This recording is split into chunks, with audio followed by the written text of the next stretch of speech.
stairs to the barracks buildings. And they were. The first RPG streaked right by the pilot's windscreen, and the second slammed into the tail just aft of the two engines. Ryan stood fascinated, watching as the tail exploded and the aircraft spun away to the right, turned Independence nose down, and disappeared behind a plume of black smoke.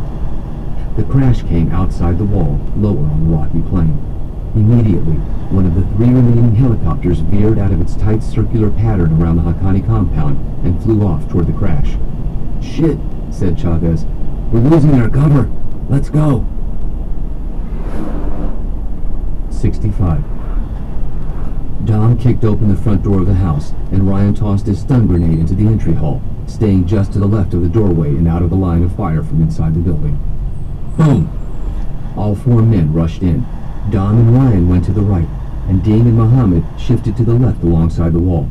They used flashlights mounted onto their weapons to illuminate a dark, open room. Almost instantly, Dominic saw movement through a doorway on the right. He shifted his light's beam. It flashed off the metal of a rifle, and Caruso fired a 10-round string of fire into the doorway.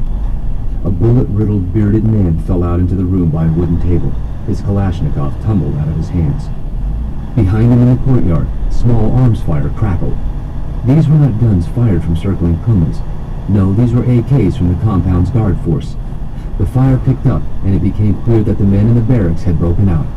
They were either targeting the choppers or heading toward the main building. Perhaps both.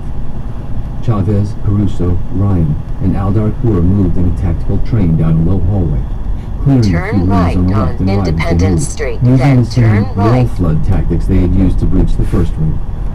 They'd hit a doorway, enter fast with guns high and lights on, the first and third men moving up the wall to the left of the entrance, and the second and fourth men going right. After the third empty room, they came back into the hallway, and Mohammed Al-Darkur cut down two men trying to enter the front doorway. After that, he dropped to his knee pads, keeping his gun trained on the door where men from the barracks would enter. "Keep going! I'll keep them back!" Chavez turned and led the way, with Ryan and Caruso right on his heels. They made a turn. Dean shot at a gunman retreating up a staircase on his left, then knelt to reload his gun. There was another stone staircase on the right, and down into a basement enshrouded in darkness.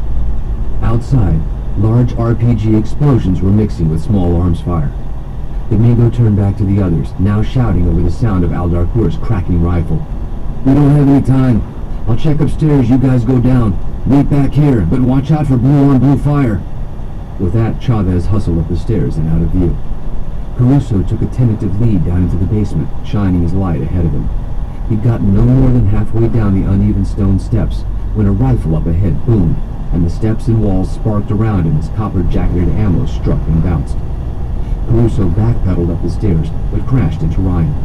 Both men fell and tumbled forward, sliding down the stairs on their gear packs before coming to rest in the dark hallway. The gunman ahead continued firing.